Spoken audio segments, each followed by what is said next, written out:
Hello students. So welcome to SIES.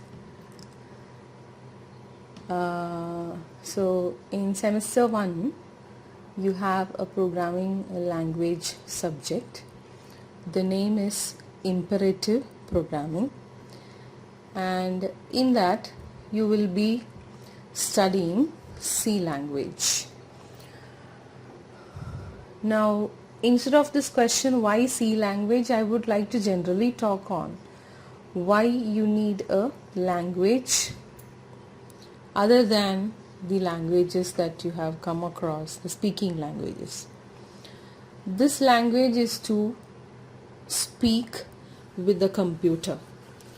So in that, the first language that you will be studying is C. In other semesters, you will be covering languages like C++, Python, Java, C#. So there are many languages that you will be coming across throughout your BSc IT. Now, why do we need a language to talk to a computer? Now, when we take an English language, you know how you form a language. You have a set of alphabets, and using those alphabets you form words. Using those words you form sentences, and using those sentences you form a paragraph. Alphabets just existing doesn't give us any meaning, but when combined gives us a meaning, and when that is nothing but words, and when you combine words you form a sentence that gives you a even better meaning, and combining sentences you form paragraphs that's even more meaningful. Now in the same way, this is to talk to each other. Two human beings talk to each other. You use a language, any language. This is just an example of English language or any language. This is the process. You have certain alphabet sets that's been given for that language. Using that you form words, sentences and paragraphs. Now when you talk about a language that you use to talk to a computer, of course the same thing happens as in the case of the spoken language. You have a set of alphabets. Now these I'll show you the set of alphabets in the next slide. Now you have a set of alphabets as usual. As in English you have alphabets from A to Z, but you have exactly like your English language, you have small letter A to Z and capital letter A to Z, that's existing. And also you have digits, which is from 0 to 9. A combination of 0 to 9 digits will form the other digits also when necessary. And also you have special symbols. Now special symbols are all that you see on your keyboard apart from the alphabets and the digits and the function keys, the insert delete key. Apart from all these, the symbols that you see, it's usually above the numbers, the digits, and also it is along with the less than, greater than symbol, question mark, colon, double quotes, the flower braces, square brackets, you have the pipeline symbol, you have backslash, forward slash. All these things come under special symbol. All that you see above the digits come under special symbol, and also apart from that the symbols that I just mentioned. You'll have plus, minus, equal to, underscore, anything. So all these comes under special symbols, and you all know what's alphabets, you all know what's digits.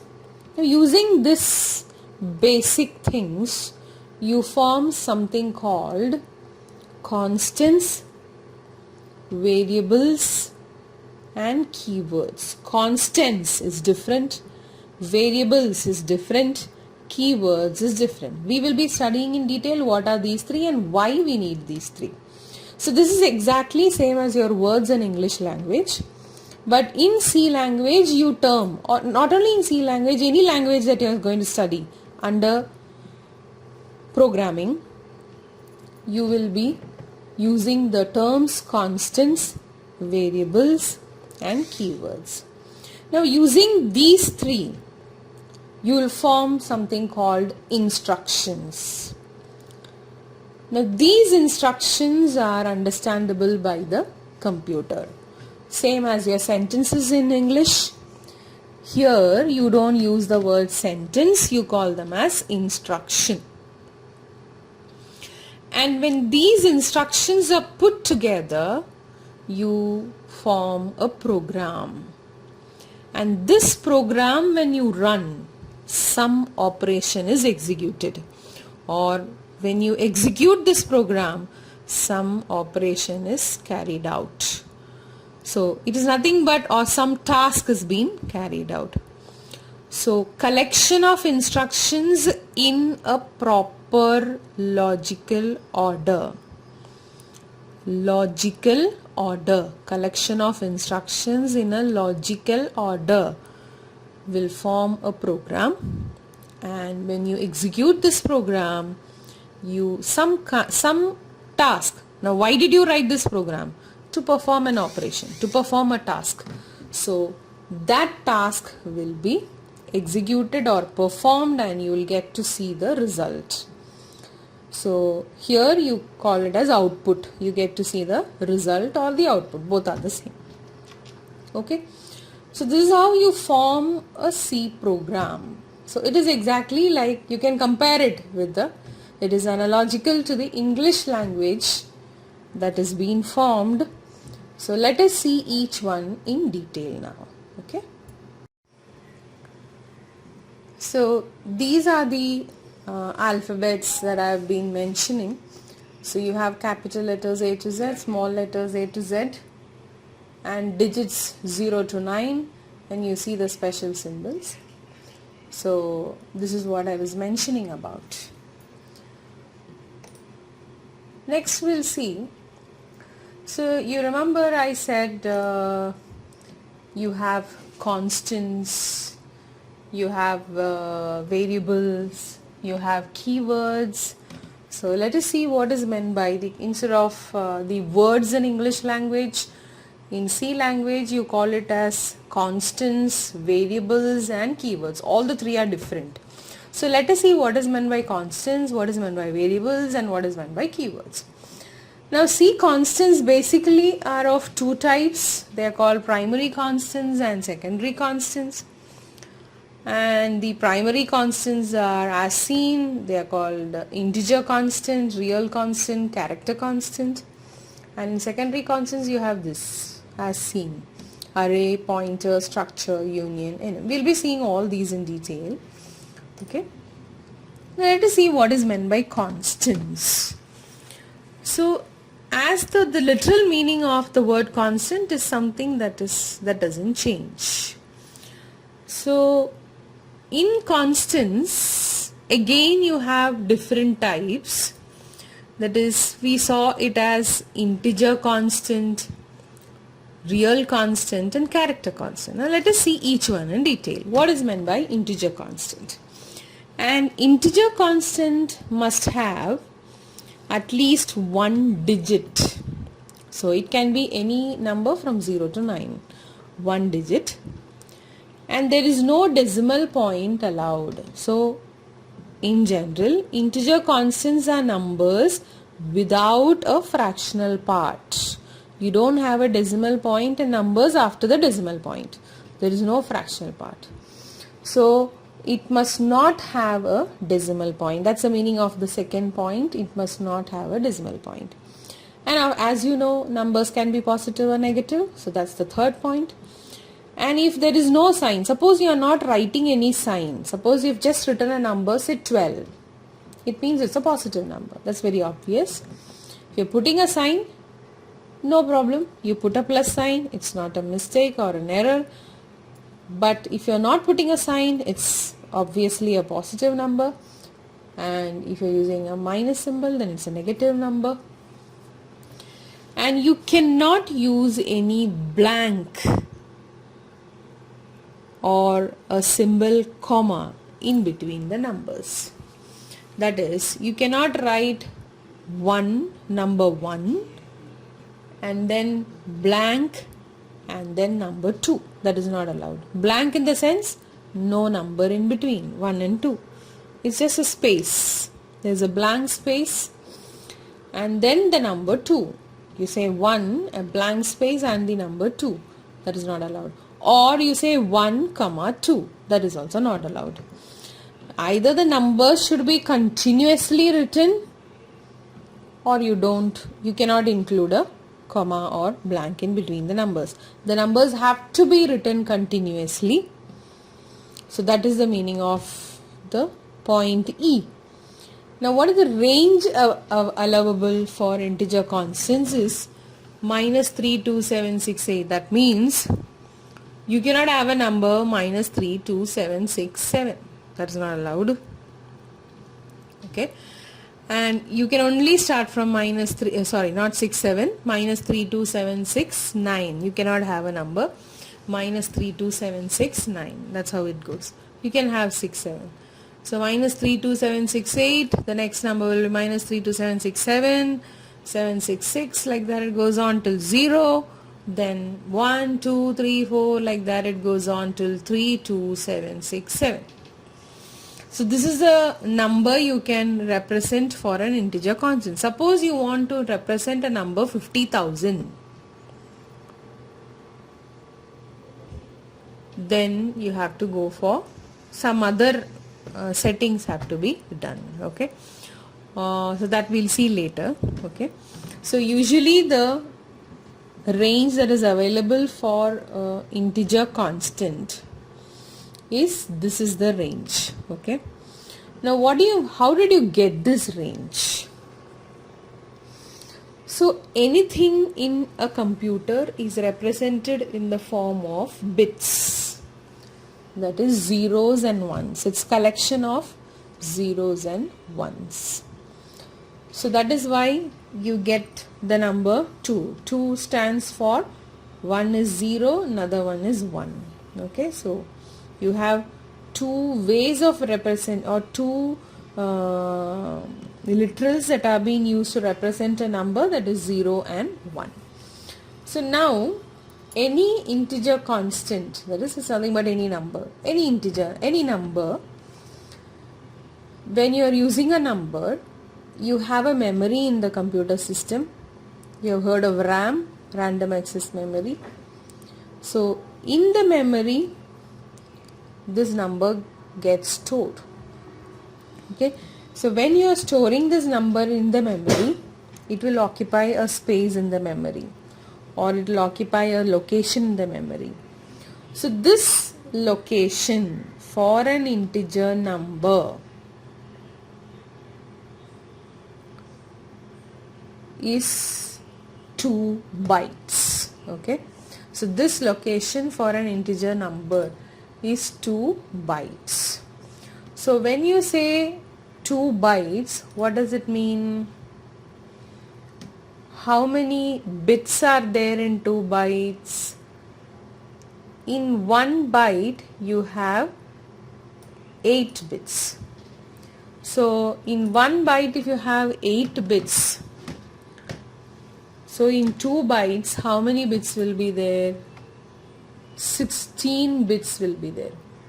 Okay, so if you multiply 2 16 times, you will get the number 65536. One second. Let me make it even more clear. Now in the memory, now if you are representing a number using 1 byte, that means you have 8 bits. Now if you have 2 bits, how many numbers you can represent? You can represent 4 numbers, 0, 1, 2, 3. 0, 0 is 0, 0, 1 is 1, 1, 0 is 2, 1, 1 is 3. Like that you have 8 bits now. How many numbers? How did you get that you can represent 4 numbers in 2 bits? What did you do? 2 power 2. 2 to the power 2, because you have only 2 bits, you did 2 power 2. The power is the number of bits. 2 power 2, that is equal to 4. You can represent 4 numbers. Like that, if you have 1 byte memory, it is 8 bits. So 2 power 8. So you can represent 256 numbers. But what did I say for integer constants? It is 2 bytes. So how many bits are there? 16 bits are there. So what will you do? 2 power 16. Now what is 2 power 16? 65536. Okay. So now this 65536. So what should have been the range here when I said the integer constants are occupying 16 bits or 2 bytes in the memory? The number should have been from 0 to 65536.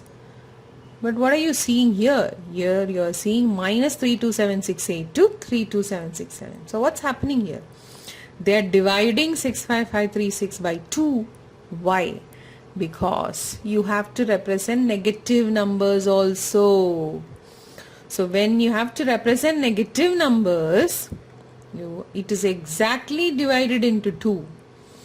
So when you divide it into 2, you get 32768. So for the negative you see 32768, whereas for positive you see only 32767. Why? Because 0 has also come in between.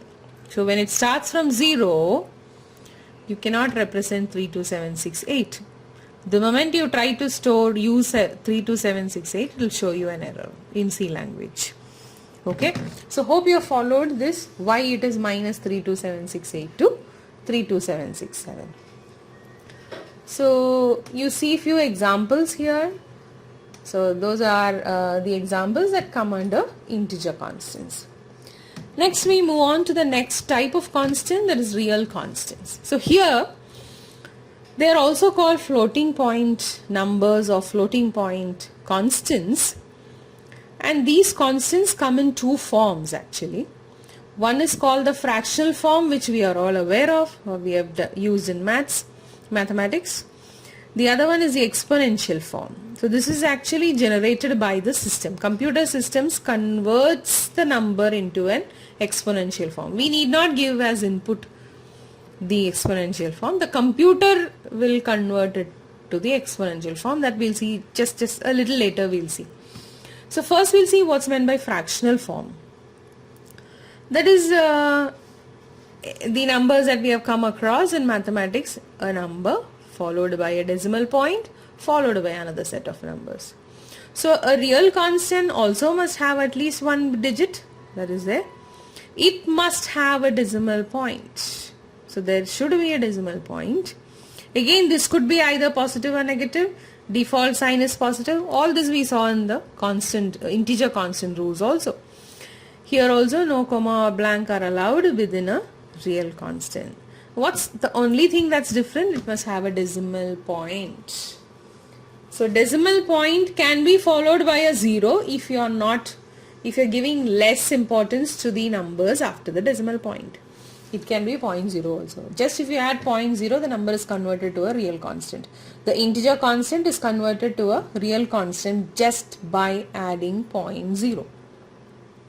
Okay. So you see some examples here in the slide. So they are all valid examples.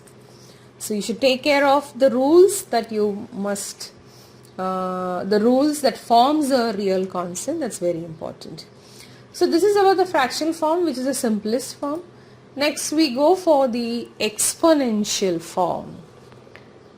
The exponential form is actually used when there is a number that is too large or that is too small. So in the exponential form, it is represented in 2 parts actually. The real constant, you know what's real. When I use the word real constant, you know what I'm referring to. The real constant is represented in 2 parts. The part appearing, so the 2 parts are divided by the letter E. The 2 parts are divided by the letter E. The part appearing before E is called mantissa. What is it called? Mantissa. Whereas the part that is after E is called exponent. So these are the terms associated with exponential form of real constant. So I said there are two forms of real constant. One is fractional form, which we saw just before. Now we are referring to exponential form. So it's represented in two parts. The two parts are divided by the letter E. The one that's before E is called mantissa. The one that is after E is called exponent. Now the rules to form the exponential form of real constant. You know the mantissa part and exponential part should be separated by the letter E.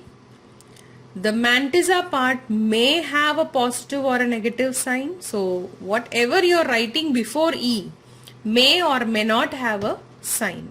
Means it can have a positive sign or a negative sign. Again, the default sign of mantissa part is positive. The exponent must have at least one digit. What is exponent? The number that you are writing after E. It should have at least one digit, and which must be positive or negative number. Even for the exponent, the default sign is positive. So the default sign is positive for all the constants. Okay, so that you must remember. Range of real constants expressed in exponential form is, so you see the range here, minus 3.4 E 38 to 3.4 E 38. Now here what is this 38 and what is this E? It is 10 to the power 38. What does this E stand for? 10 to the power 38. Okay. So that much, so it is that small number or it is that large number. If it is plus 38, large number. If it is minus 38, it is small number. Okay. That to that level the number is small. So that is about exponential form. Now all these are constants or values that we are working with. Now how do we use these values in our program? So any value that you are using in your program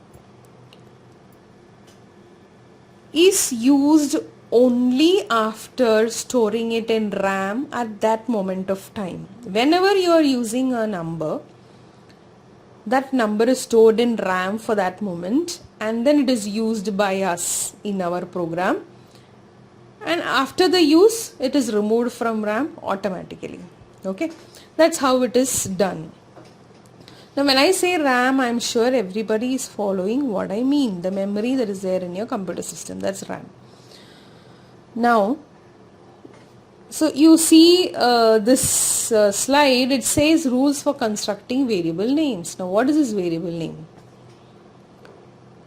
Now you know your memory is being divided into locations. So I said it is collection of bits, or bits forming bytes, or bytes forming words. So all these, in the sense, say collection of certain number of bytes will be word. Say 2 bytes is a word or 4 bytes is a word. You term it like that. Or let me just take it as bits. You know, it's collection of bits. You have seen people or everybody saying the RAM size is more, the speed is more. You have heard people saying that. So that is actually anything that we are working with in a system.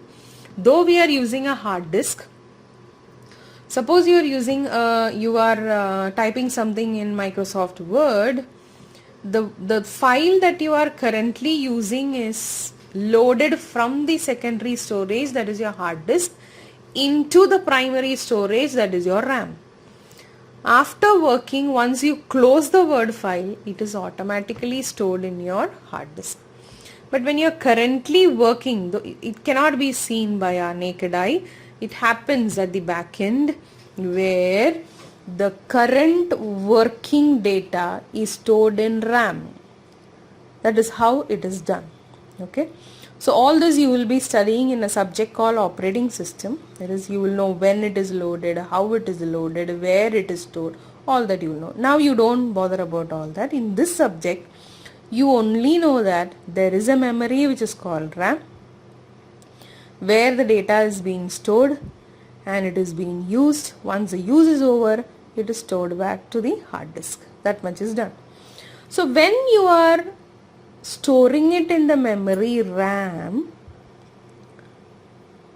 suppose you are storing a value 10 in RAM. So how will I access the value 10? I am giving a name to the location in the RAM. I am giving a name to the location in RAM. So that name is otherwise called variable. So if I have to store a value or a digit or a number 10, if I store it in a variable, say a, when I say a is equal to 10, 10 is stored in RAM and it is given the name a. So hereafter, suppose I have to use the number 10, I only will be using a. Wherever I have to use the number 10, I will be using a. As days go by, as the lectures go by, you will understand what is the importance of variable. As of now, you only understand that the data has to be, when you are working with some data, the data has to be stored in RAM, and when you are storing something in RAM, you cannot store data just like that. You have to give a name to the location where the data is stored, and that name is called variable name. Okay, and variable names cannot be just like that formed. There are rules to follow to construct the variable name. Just like that you cannot say A, B, C, D, anything like that. There are rules to construct the variable name. So a variable name is any combination of 1 to 31 alphabets, digits or underscores. So what's the meaning of the sentence is, they're trying to say that you can have 31 characters which will form a variable name. So suppose you're forming a variable name. Now I can use rules for constructing a variable name. Now, this can be a variable name. This whole thing can be a variable name. So I can, at the maximum, I can have say 31 characters which is forming a variable name. But usually we don't go for 31 characters. You will understand that later. Okay, so let us see. So some compilers allow you to have 247 characters. See, only when you are working with very large projects maybe we'll use 247 characters, 31 characters. But we are all simple programmers, so we may not go for such complex names. We may only go for short names, which is understandable by us. The first character in the variable name must be an alphabet. That is compulsory. It must be an alphabet or underscore. This is a very compulsory rule. The first character in a variable name must be an alphabet or underscore. No commas or blanks are allowed within a variable name. You cannot use such things inside the variable name. No special symbol other than underscore. And they have given an example. Gross salary. You want to represent it as gross underscore sal. You cannot have gross space sal. That is not allowed. You must have an underscore. You cannot have gross hyphen sal. You cannot have gross dot sal. All these are not allowed. The only special symbol that is allowed is underscore. Or you can have underscore before gross. No problem. So that's the rule number B. You can have underscore gross sal. No problem. You can have underscore gross underscore sal. You can have underscore gross underscore sal underscore. All this is allowed. But the very first character should be either an alphabet A to Z, capital A to Z or small a to Z, or you can have an underscore. That's the rule. Okay. So you have some examples given. Of course, we'll be seeing some examples where we can identify which are the valid variable names and which are not to the end. After I teach, we'll do some exercises on that. The next is rules for constructing character constants. So we saw two constants now. There are three types of constants: integer constant, real constant and character constants. So we have seen two of them, that is integer constant and real constant. Let's see what's meant by character constant. So any single alphabet or a single digit or a single special symbol. You know, previously we saw the set of alphabets allowed, the set of digits allowed, the set of special symbols allowed. All these occurring singly.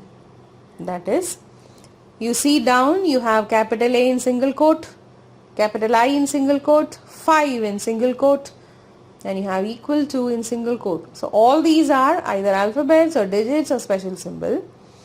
But the only thing that has to be taken care is there should be a single in quote inside which these occur. That is very important. So also you can use the term inverted commas. It's also called inverted commas to the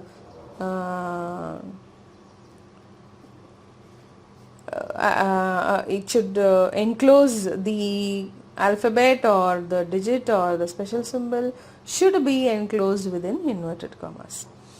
The inverted commas should be of the same type. Points to the left. You will see that in your keyboard. You cannot use any inverted commas. There's only it is below the double quote in the keyboard. That is the inverted comma you must use. The maximum length of a character constant can be one character only. You can have only one character. For example, you cannot write S, Y-E-S inside single inverted comma. That is not a character constant, show an error. Okay. So you can have only a single character within single inverted comma. Single inverted comma, single character. This is how you will remember. No double inverted comma, no double triple character, no set of characters. A single character within single inverted comma. That's why the point B is written as the maximum length of a character constant can be one character.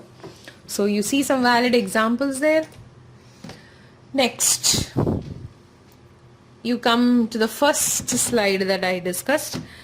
I said analogical to the words in English language, you have constants, you have variables and keywords. So we have seen what is constant, we have seen what is variable.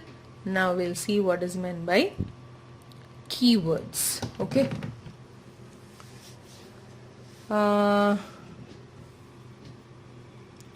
So in keywords, are words which are predefined in C language. Now these words that you're seeing like auto, break, case, all these words are already formed in C language. You cannot change these words. For example, in English language, if there is a word come, C-O-M-E, can you change the spelling? Can you change the meaning? No, it's not allowed. Okay. So of course, in the modern language, your SMS language, WhatsApp language, all the chatting language, you have changed the words, but that's not a legal word. So a legal word rather. That means which word do you call a word, or which word do you call as legal or the correct word? Such words are in C called as keywords. Means you cannot change the words, or you cannot use these, rather I can put it as you cannot use these words as variables. Remember I said what is variables? You can give your own name for any value, any data.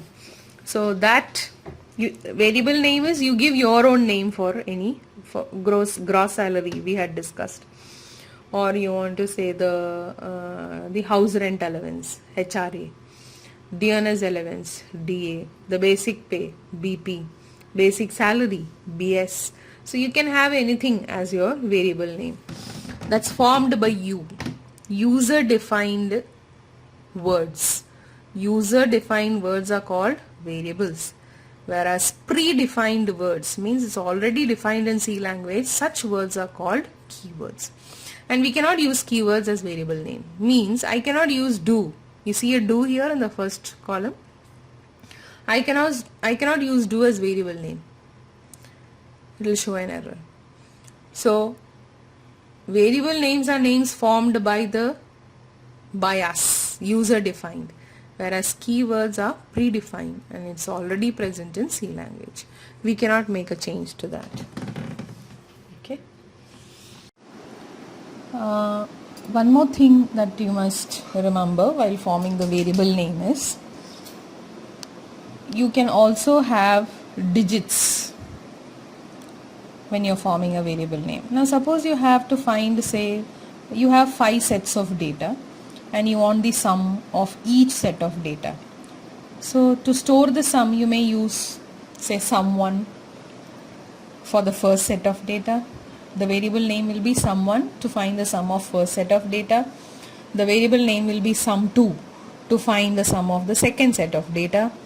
And the variable name will be sum3, sum4, sum5, sum6, like that it goes on. So you can have a variable name with digits also. Only thing is the variable name should not start with the digits. That is, you cannot have one sum. This cannot be a variable name. So the rule remains that the variable name should start with the alphabet or an underscore. It cannot start with a digit. That is what is meant by that rule. So this is also a rule which is not mentioned here. You cannot, so the rule that says that it should start with a variable and underscore implicitly says that you cannot start with a digit. But you can have digits to form a variable name, as I explained just now. Okay. So after the underscore you can start with a digit. After the alphabet, say sum, SUM1. So here you have a collection of alphabets and followed by a digit. So such variable names are also allowed in C language. Thank you, students.